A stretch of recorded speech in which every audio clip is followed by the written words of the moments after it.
Sorry, I was just making myself a delicious cup of tea because, of course, as you know, I'm British, and here in Britain, we love tea.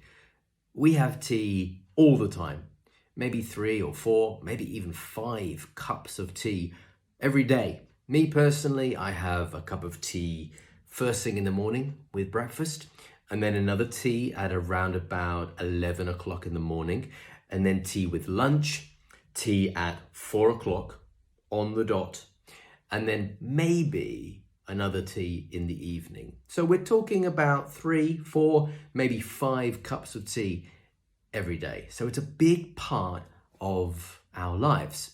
So I decided that in this episode of Ben's Britain, I would talk to you a little bit about tea, the history of tea, both globally and in this country, and our relationship with tea. Now, before we begin, I'm going to give you some vocabulary that I'll be using in this video. Not just vocabulary, but also some grammar for you to think about. So on your screen now will appear, like magic, some keywords, some vocabulary that I'll be using. If you want to write these words down, then now is a great time to get yourself a piece of paper and a pen. Maybe just think to yourself, do I know this word? Maybe you know what it means. Maybe you have an idea, but you need to hear it in the context. That's the key point. Maybe you won't know the words right now, but in the context, maybe they will become clear.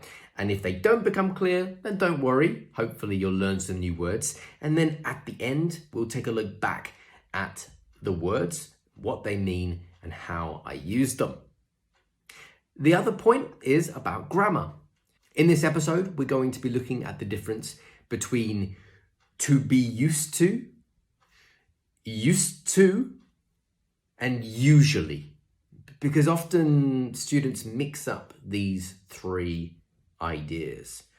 So we'll look at how we use those differently. So I want you to pay attention to these 3 words, how we use them.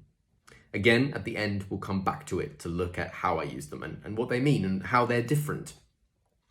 Okay, so you know the vocabulary and you know the grammar point that we're going to be studying today. Let's talk about tea. Tea, a British person's best friend. I used to have a mug which said, "Tea makes everything better." And I really believe that to be true. If you've had a bad day, have a cup of tea. If you've just been dumped, have a cup of tea.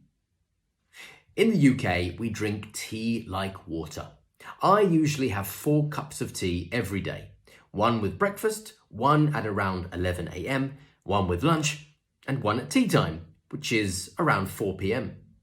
And occasionally, I'll have a tea in the evening before bed. If someone comes round to your house, it is a legal requirement to offer them a cup of tea. Well, it isn't, but it should be. "I'll put the kettle on" is one of the most common sentences used in Great Britain. So where did our love of tea come from? Well, it is thought that it was the daughter of Portugal's King John IV that started the trend in this country.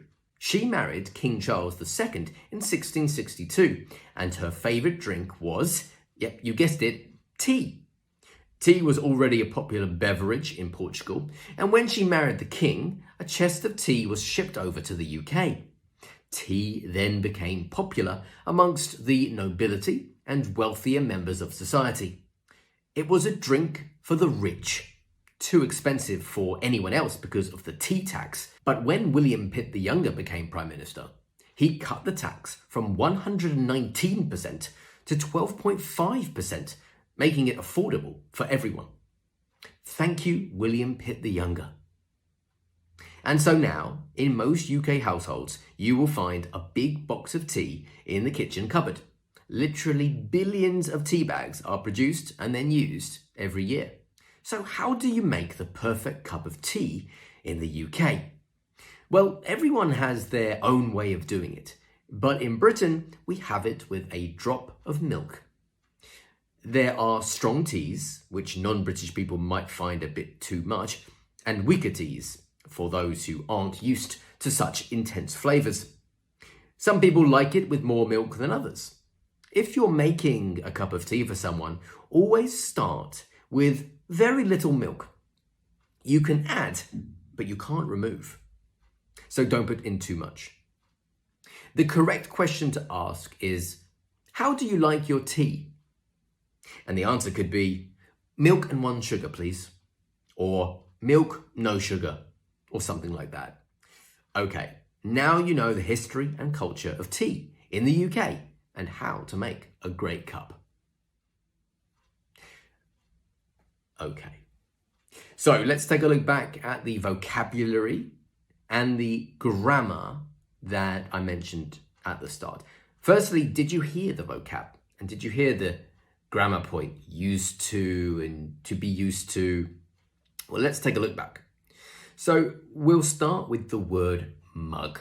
I used to have a mug which said, tea makes everything better. So what exactly is a mug? Well, it's a large cup, typically for hot drinks. This is a mug. To dump was the next word. I said, if you've just been dumped, have a cup of tea. So what does that mean? Well, obviously it's something that makes you sad, that makes you want to have a cup of tea. So to dump means to break up with a partner, to end a romantic relationship. Okay, next, a kettle, something very, very, very important if you want to make tea. So this is one of the most common sentences used in Great Britain. I'll put the kettle on. So if you put on the kettle, then you're going to boil your water. So a kettle is a device used for heating water to boiling point. And to put on the kettle, that means to cause a device to operate.